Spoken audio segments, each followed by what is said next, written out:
Hello दोस्तों, कैसे हैं आप। चलिए आज मैं भारत की नदियां लेकर आया हूं आपके सामने। देखिए, अभी आप सब्सक्राइब कर लीजिए। अगर आपने सब्सक्राइब नहीं करा है तो सब्सक्राइब कर लीजिए पहले, फिर बेल आइकन पर क्लिक कर लीजिए। क्यों, इसका कारण मैं बताता हूं। क्योंकि अभी ये पार्ट 1 है, इसके बाद में पार्ट 2 पार्ट 3 भी आने वाला है भारत की नदियों में ही। ठीक है, तो आपको उसके नोटिफिकेशन मिलते रहेंगे।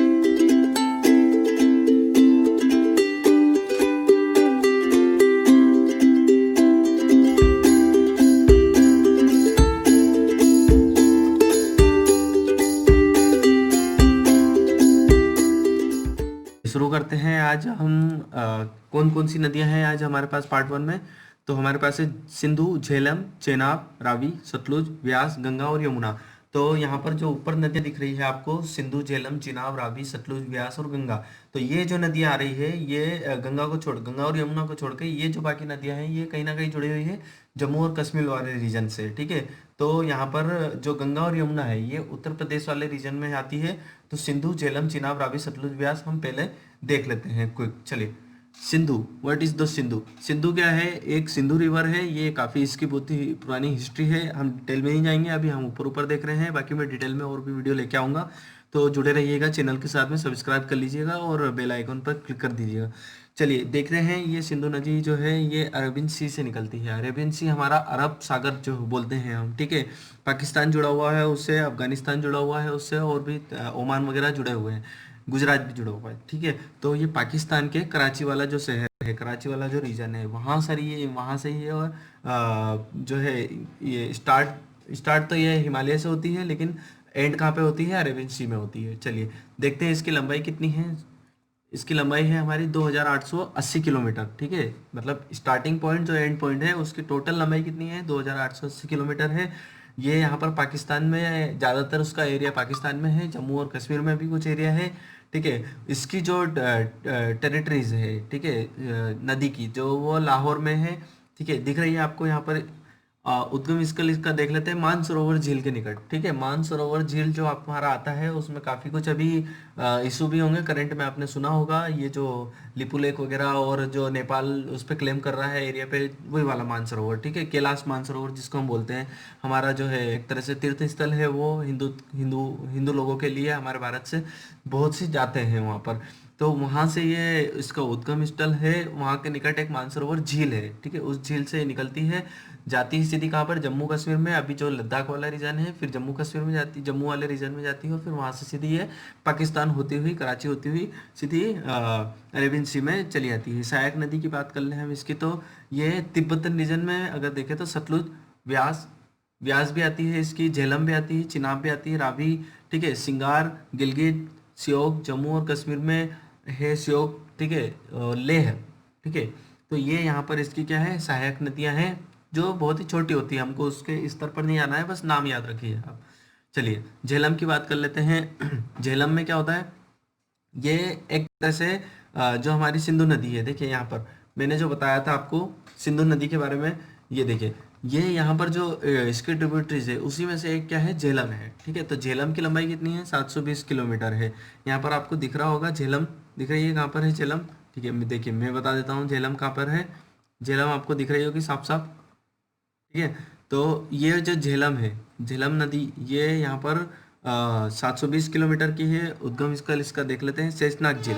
ये यहाँ कहाँ से निकली है, शेषनाग झील से निकली हुई है। ठीक है, जो कि जम्मू और कश्मीर में है। सहायक नदियाँ क्या हैं, किशन, गंगा। ठीक है, किशन अलग है, गंगा, बहुत से लोग इसको किशन गंगा के नाम से बोलते हैं। किशन अलग है और गंगा अलग है।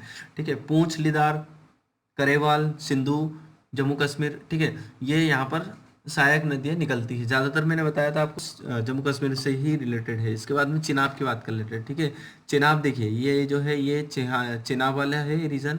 ये चिनाब नदी यहाँ से निकली है, और ये यहाँ पर ये देखिए इसमें इंडस में मिल जाती है। 1180 किलोमीटर की इसकी लंबाई है। उद्गम स्थल इसका बारालाचा दर्रे के निकट है। बारालाचा दर्रे क्या होता है, एक दर्रे होता है, दर्रे मतलब एक दर्रा बना हुआ होता है वहाँ पर, उसके निकट से ये बारालाचा नाम है, मतलब एक इलाके का नाम है बारालाचा। ठीक है, तो वो दर्रे का भी नाम उसी इलाके के नाम पे रखा हुआ है, बारालाचा दर्रे। तो वहाँ से ये इसका उद्गम स्थल है। सहायक नदियाँ इसकी देखें तो चंद्रभागा, चंद्रभागा इसकी सहायक नदियाँ हैं जो कि जम्मू कश्मीर में हैं। चलिए आगे बढ़ते हैं। रावी नदी, रावी नदी देख लेते हैं। रावी कहाँ पर है? ये दिख रही है लाहौर, देखिए आप लाहौर के, जो लाहौर से होती हुई जा रही है, ये लाहौर से होती हुई जा रही है रावी नदी है, ये चेनाब में मिलती है, चेनाब से फिर इंडस, ठीक है। तो 725 किलोमीटर है, काफ़ी छोटी नदी है। उद्गम स्थल इसका रोहतांग है दर्रा, रोहतांग दर्रा, जो कि कांगड़ा में है, ठीक है। सहायक नदी की बात कर रहे हैं तो हम साहो, सहायक नदी कौन सी है इसकी? साहो, ये सोहेल पंजाब में है। चलिए आगे बढ़ते हैं। सतलुज, सतलुज की बात कर लेते हैं। सतलुज क्या है? ये देखिए, यहाँ पर जो अमृतसर है, अमृतसर के नीचे से देखिए, ये यहाँ पर जो जा रही है ये नदी हमारी क्या है? ये सतलुज है। सतलुज की लंबाई देख लेते हैं तो 1440, मतलब करीबन करीबन करीबन 1500, ठीक है। तो 1050 किलोमीटर भी इसको बोला जाता है, ठीक है। उद्गम स्थल की बात कर ले तो मानसरोवर के निकट राकस ताल में इसका उद्गम है, ठीक है। सहायक नदी की बात कर ले तो ब्यास, ब्यास, स्पीति, बसपा, ये हिमाचल प्रदेश पंजाब दोनों में, हिमाचल प्रदेश और पंजाब दोनों से इसकी जो है ये सहायक नदियाँ आती है। चलिए आगे बात कर लेते हैं व्यास नदी की। व्यास नदी की लंबाई देखिए, व्यास पहले देख लीजिए आप, इसमें कहाँ पर है व्यास नदी? ठीक है, 470, ये क्या है? ब्यास। अमृतसर के थोड़ा सा ऊपर देखिए, ये देखिए ये व्यास, ठीक है। तो 470 किलोमीटर की इसकी ऊंचाई लंबाई है, ठीक है। उद्गम स्थल की बात कर ले तो रोहतांग दर्रा, रोहतांग दर्रा काफ़ी कुछ न्यूज़ में रहता भी है, और बहुत ही ये क्वेश्चन जो है आपको एग्जाम में भी बहुत ज़्यादा इंपॉर्टेंट है रोहतांग दर्रा, ठीक है। तो क्यों है आप कमेंट में बताइएगा हमें। सहायक नदी, सहायक नदी की बात कर ले तो ये तीर्थन, इसकी पार्वती, पार्वती अलग है, तीर्थन अलग है, और हुरला, ठीक है। तो ये ब्यास नदी याद रखिएगा।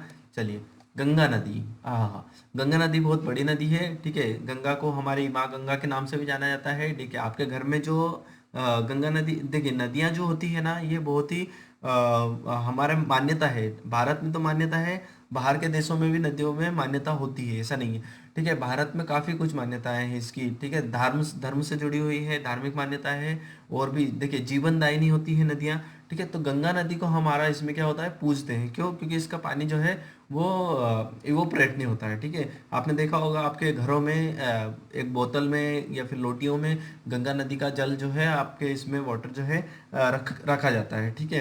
तो अगर लंबाई की बात कर ले इसकी तो ये 2510 किलोमीटर, ठीक है, बहुत लंबी है। ये सीधे यहाँ पर हिमालय से निकलती है, हिमालय से निकल के सीधी कहाँ पर जाती है? बे ऑफ बंगाल में, ठीक है, बांग्लादेश होती हुई जाती है। बांग्लादेश में भी इसका बहुत सारा स्प्रेड है। चलिए उद्गम स्थल की बात कर ले तो गंगोत्री के निकट गोमुख, ठीक है। यहाँ पर जो है ये देखिए हिमालय, ये गंगोत्री के निकट गोमुख, ठीक है, यहाँ पर, यहाँ से ये निकलती है, आपने माना ही होगा, ठीक है। उसके बाद में ये हरिद्वार, ठीक है, मुजफ्फराबाद, मेरठ, बरेली, अलीगढ़, ठीक है, ये सब रीजन आपके जो है कानपुर, ठीक है, इलाहाबाद, फिर वाराणसी, मिर्जापुर, पटना, ठीक है, भागलपुर, ठीक है, उसके बाद में बांग्लादेश में चली जाती है। तो ये सब रीजन जो है हमारे ये कंप्लीट करते हुए जाती है, ठीक है। सहायक नदी की बात कर ले तो इसकी यमुना, ठीक है, यमुना नदी इसकी एक सहायक नदी है, लेकिन ये भी काफ़ी बड़ी नदी है सहायक नदी होने के साथ साथ, ठीक है। यमुना यमुना नदी की भी बहुत सारी मान्यताएं है, ठीक है। रामगंगा की बात कर ले तो रामगंगा भी एक सहायक नदी है। गोमती, बागमती, गंडक, कोसी, सोन, ठीक है। गंडक, कोसी, सोन, ये इनका नाम काफ़ी आपने सुना होगा। अलकनंदा का तो सुना ही है, भागीरथी का भी सुना ही है, ठीक है। पिंडार, मंदाकिनी का भी सुना होगा, ठीक है। तो जिस चीज़ का आपने नाम सुना हुआ है या फिर आप जानते हैं उसके बारे में मत पढ़िएगा, ठीक है। जिस चीज़ का आपका नाम नहीं पता है आप उसके बारे में ही छानबीन करिएगा, ठीक है। उत्तरांचल, उत्तरांचल भी काफ़ी बड़ी है। उत्तर प्रदेश, बिहार, ठीक है, ये उत्तर प्रदेश और ये वाला ये रीजन जो है ये बिहार, पटना वाला रीजन, ठीक है। तो ये यहाँ पर बहुत ही लंबी हुए काफ़ी कुछ मान्यताएं हैं। चलिए आगे बढ़ते हैं, यमुना नदी देख लेते हैं। यमुना नदी की लंबाई 1375 किलोमीटर, ठीक है। यमुना नदी गंगा नदी के ठीक नीचे, ये देखिए यमुना लिखा हुआ है इंग्लिश में। यमुना नदी काफ़ी कुछ एरिया कंट्रीब्यूट करती है। देखिए एरिया कितना है यमुना नदी का? बहुत सारा है। कानपुर वगैरह भी होता है गंगा और यमुना। रायबरेली, रायबरेली का नाम सुना है आपका? ठीक है, रायबरेली से एक बहुत ही फेमस पर्सन भी जुड़े हुए हैं, ठीक है। कौन है? कमेंट बॉक्स में नाम बताइएगा उनका।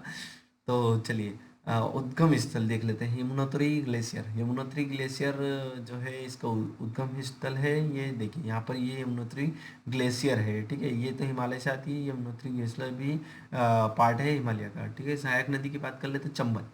चंबल, हाँ, अगर रीजन हम देखें तो ये एमपी में बहुत, चंबल का रीजन जो है एमपी में बहुत ही फैला हुआ है। बेतवा, बेतवा, केन, टोंस, गिरी, काली सिंध, ठीक है। काली सिंध, काली, काली अलग है, सिंध अलग है, ठीक है। तो इसको कोई कोई काली सिंध भी बोलते हैं, ठीक है। तो ये जब मिलती है तो काली सिंध हो जाती है, तो इसलिए काली और सिंध अलग है। हासन, ठीक है, हासन भी एक अलग तरीके से है, ठीक है। चलिए, थैंक यू। ये आप आज ही का सेशन था। पार्ट 2 आने वाला है, आप ध्यान रखिएगा पार्ट 2 के बारे में।